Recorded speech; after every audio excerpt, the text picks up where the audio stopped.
Quiero desafiarle a un amigo, Horacio Arcono. Te espero en pista.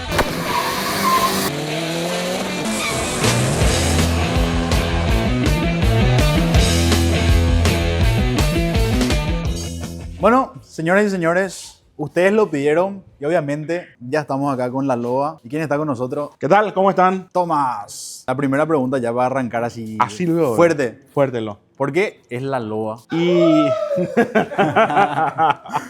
Tienen que saber también que estamos comiendo acá un rico asadito. Gracias, Juanjo, por el asado. No, realmente no me acuerdo bien, pero en la época que yo tenía el auto, era de calle, todos los perros le ponían nombre a su auto. Yo estaba así medio que rascándome en la cabeza, no sabiendo qué, y salió esa música en esa época que era el boom, ¿verdad? Y entre lobo, loba, bueno, se llamó la loba porque es familiar y es para ir al súper, ¿verdad? Entonces de ahí vino el nombre y se quedó, ¿verdad? ¿Por qué elegiste el Caldina? ¿Por qué fue esa decisión de un Caldina GTT, verdad? Sí, GTT, un Caldina GTT. Bueno, en esa época, cuando iba a comprar el auto, la idea era comprar algo un poco más potenciado, como se dice, ¿verdad? Y realmente no sabía exactamente qué comprar, ¿verdad? Porque había muchos Subaru, había Celica, había un poco de Evo también, ¿verdad? Pero era un auto muy raro, ¿verdad? Entonces, entre ida y vuelta, encontré el Caldina. Siempre me gustaron los Wagon, ya. Mi primer auto fue un Mercedes Wagon, ¿verdad? Entonces, me gustó el auto, tenía una mecánica Celica, creo que era un auto más potente, ¿verdad? 256 caballos de fábrica y compré el auto. Y acá estamos, ¿verdad? Como se dice. Prácticamente el auto se quedó ahora como una leyenda porque realmente después del video que hicimos yo no esperaba tanta repercusión, pero todos los muchachos empezaron a pedir, necesitamos la historia de ese auto. ¿Por qué este auto tiene historia? ¿Por qué los muchachos tanto pidieron? Y yo creo que marcó también un poco un antes y después en las picadas, o sea, tuvo su granito de arena ahí, ¿verdad? Fuimos a correr afuera también, un poco, ¿verdad? Marcar presencia por lo menos. Y siempre había esa rivalidad de Subaru también con el auto, ¿verdad? Entonces ahí siempre hubo un poco de choque, como se dice, ¿verdad? Por cierto, siempre todo dejando dentro de la pista, ¿verdad? Afuera creo que hice muchos amigos, ¿verdad? De repente enemigos también, ¿verdad? Pero, en fin, ¿verdad? Creo que se sacó siempre cosas buenas del auto, ¿verdad? Y si hay un buen recuerdo del auto, yo creo que fue una influencia positiva, ¿verdad? Otra de las preguntas que muchos de los muchachos hicieron es, ¿le llegaste a ganar a Veneno o qué fue esa rivalidad? Yo creo que cada uno puede responder eso si miran un poco YouTube o las redes sociales de antes. Yo creo que el auto ganó unas cuantas carreras, ¿verdad? Así también él ganó unas cuantas carreras, ¿verdad? Entonces, yo me animo a decir que sí, pero en una carrera siempre hay uno que pierde y uno que gana, ¿verdad? Pero de que cada uno ganó, así que sí o sí. Otra de las cosas también que estuve mirando mucho es que en su época vos tenías el récord de pista en el Aratirí. Sí, un año y medio yo tuve el récord de pista en el Aratirí, ¿verdad? Fuimos bajando el tiempo progresivamente, ¿verdad? Como también desarrollando el auto en esa época, ¿verdad?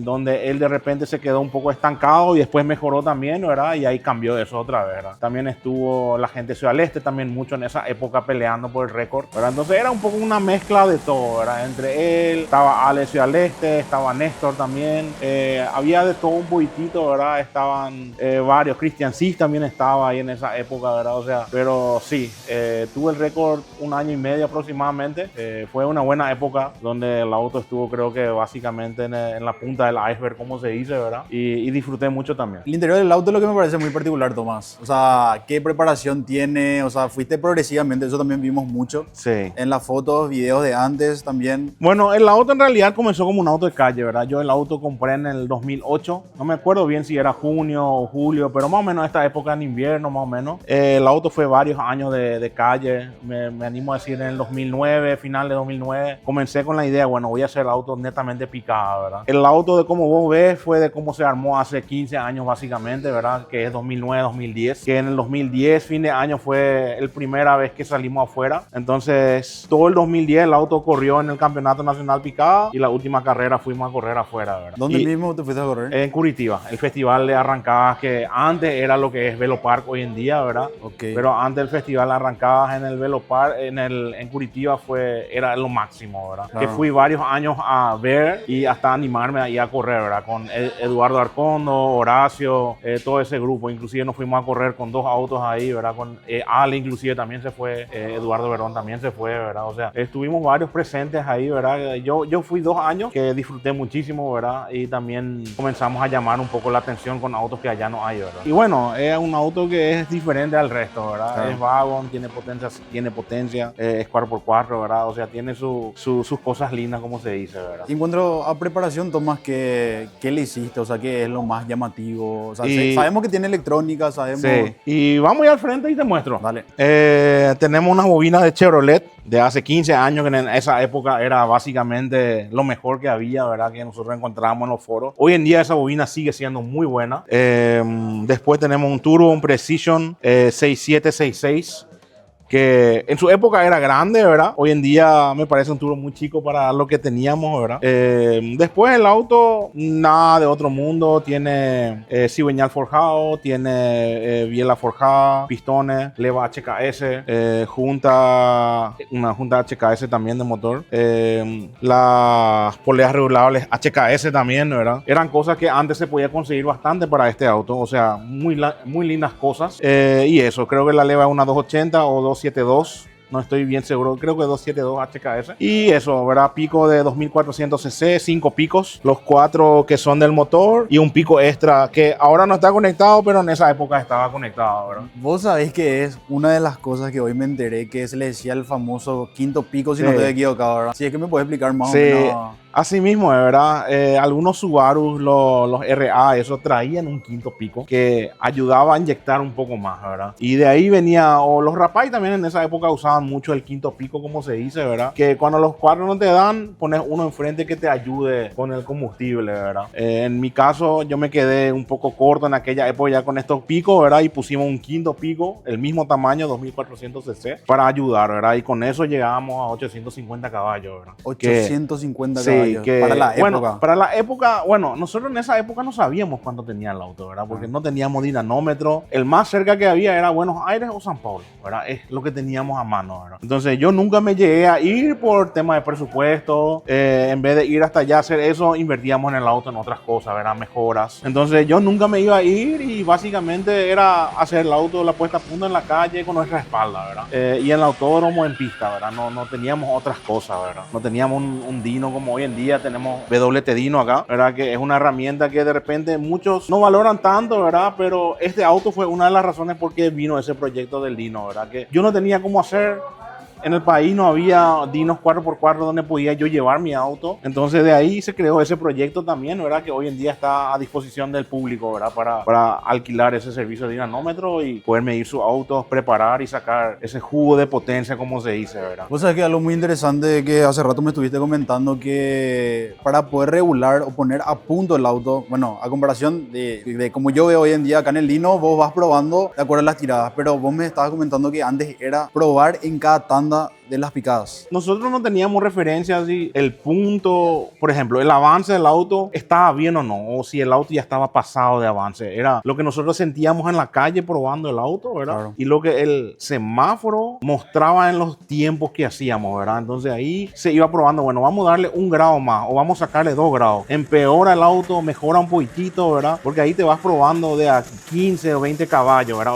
Hoy en día en el Dino vos ves, sacando 2 grados puedes perder 15 caballos, ¿verdad? O puedes perder nada porque estás muy pasado de avance, ¿verdad? Entonces son cosas que nosotros antes era en la calle, ¿verdad? Poniéndonos en riesgo, ¿verdad? Poniendo a otros en riesgo, y después en el autódromo intentando que nuestra reacción de piloto sea lo más regular y viendo si el auto mejoraba, dándole avance o probando más combustible, un poco menos combustible, ¿verdad? Porque no teníamos esa referencia. Sabíamos que la sonda tenía que estar ahí, pero muchos autos varían un poquitito, ¿verdad? Por ejemplo, decirte algo simpático de la época, que este auto le gustaba usar la sonda con mucho exceso, ¿verdad? Con 75, 76 de sonda, ¿verdad? Porque pasaba que Eduardo Arcondo, ¿verdad? Nosotros regulábamos el auto y yo le decía, mira, Edu, yo le siento que con esa mezcla el auto anda más, ¿verdad? Pero ya era muy exceso para nosotros, ¿verdad? Nosotros queríamos usar 79, 80 más o menos, ¿verdad? Y el auto simplemente se sentía más diferente, ¿verdad? O sea, no igual, ¿verdad? Cuando subimos el auto la primera acá en el Dino, ya sabíamos por qué, ¿verdad? Porque entre un punto de sonda y el otro había como 30 caballos de diferencia. O sea, el auto le gustaba exceso.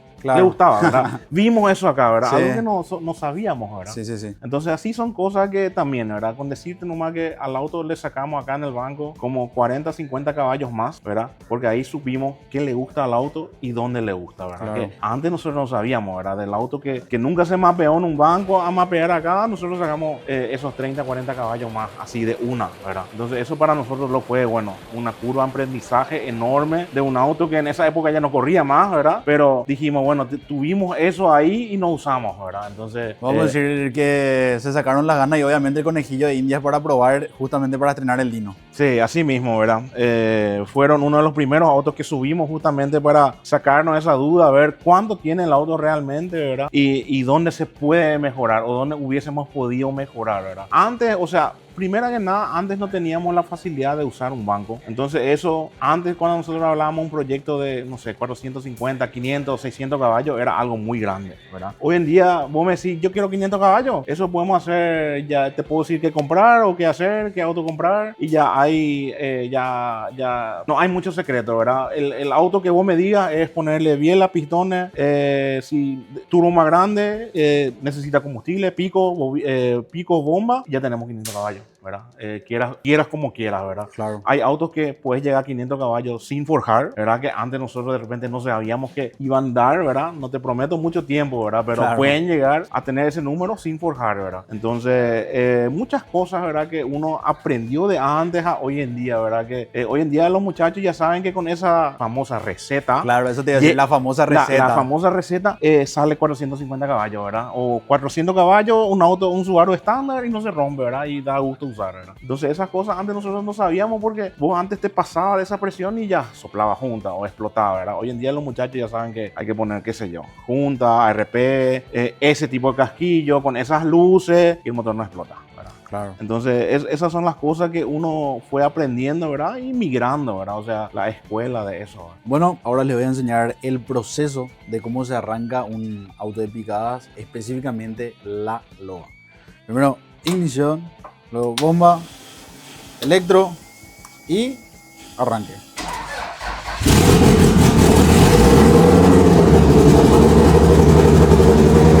Quiero que escuchen cómo suena. Increíble lo que suena el auto.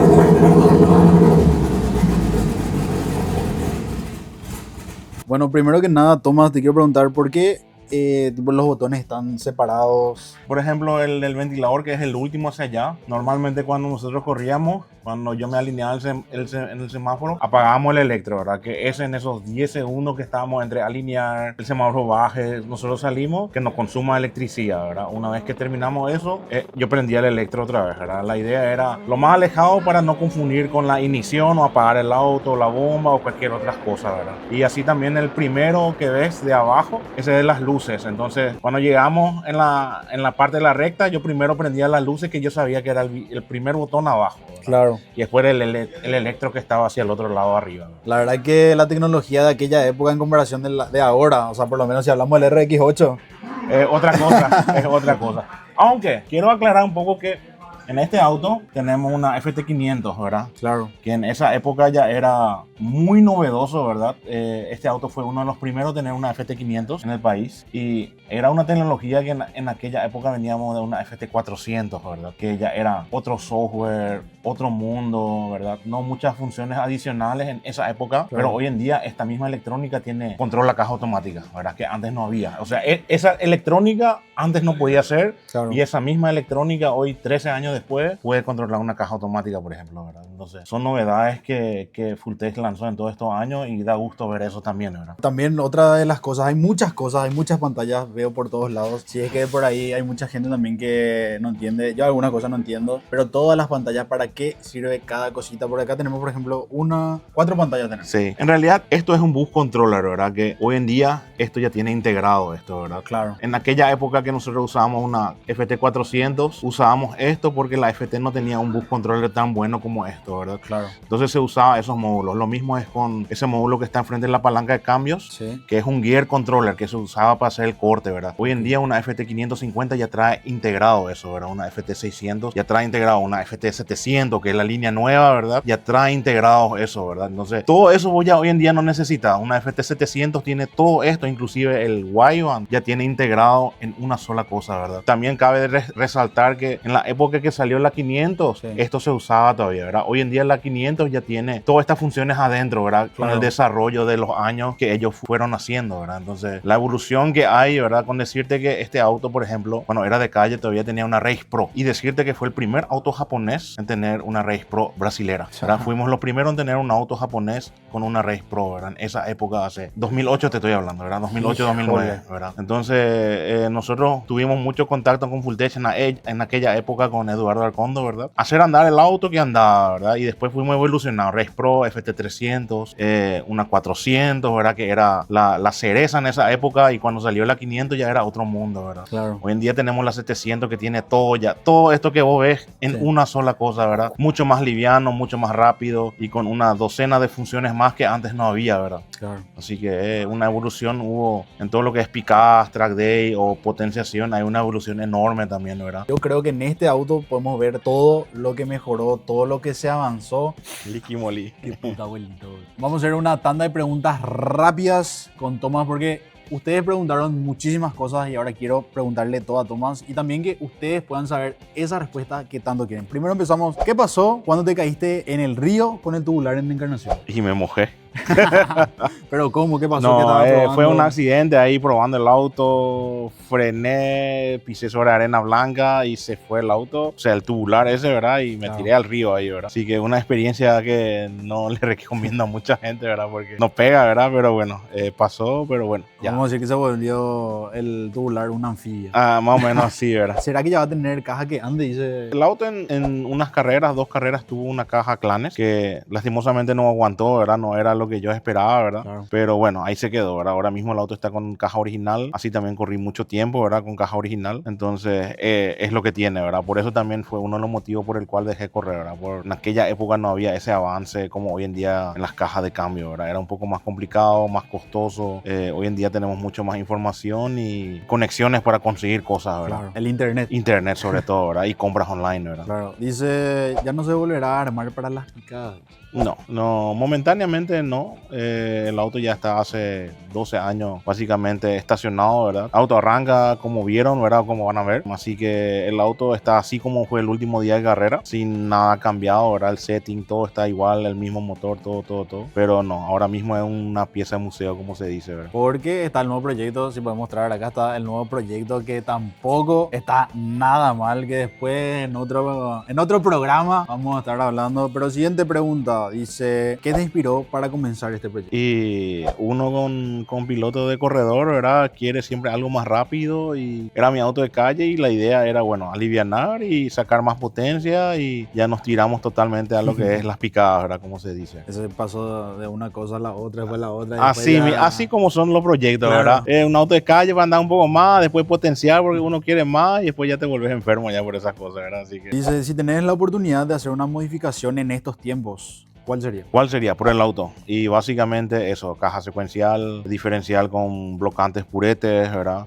Posiblemente iba a cambiar de motor, otro motor, ¿verdad? Que aguante más potencia todavía, ¿verdad? Porque el motor está un poco al límite ya lo que da. Sí puede venir un poco más, pero el motor con los 850 caballos que tiene está ya al límite. El bloque está bastante al límite, ¿verdad? También preguntan, ¿cuál fue tu récord en aquellas épocas? Mi récord personal más rápido fue 5.969, si no estoy mal. 5.9 alto era, ¿verdad? También otra pregunta dice, ¿le llegó a ganar a Veneno? Le llegó a ganar. Y él también me llegó a ganar, ¿verdad? O sea, en esa época era mucho, ¿cómo se dice? Mucha competencia entre los dos, ¿verdad? También con otros autos. Así que sí, él ganó, yo también le gané, ¿verdad? También hice récords en esa época, así que... Pero sí, quedó dentro de pista. siempre dentro de pista, ¿verdad? Yo siempre digo, hay que dejar las cosas en la pista y afuera de la pista hay muchas amistades que se forjaron también en ese tiempo, ¿verdad? Esas fueron algunas de las preguntas que ustedes hicieron para Tomás, así que con esto creo que podemos cerrar. Tomás, nada más que agradecer, muchísimas gracias por tu tiempo, la oportunidad de venir al taller También hoy estamos con muchos fanáticos, o sea, estamos con los muchachos. Obviamente hay muchísimos proyectos más, pero eso será en otra edición de Cena Media Visita a Lugares con Autos. Así mismo, te quiero decir gracias, Fabri, también. Gracias a toda la audiencia, ¿verdad? La que pregunta. Contento siempre que uno pregunta por proyectos que están así estacionados y sobre todo a vos que te mueves con las redes, ¿verdad? Y venís a querer a buscar más información, ¿verdad? Así que las puertas están abiertas y gracias. Nos vemos, chicas. Cuídense.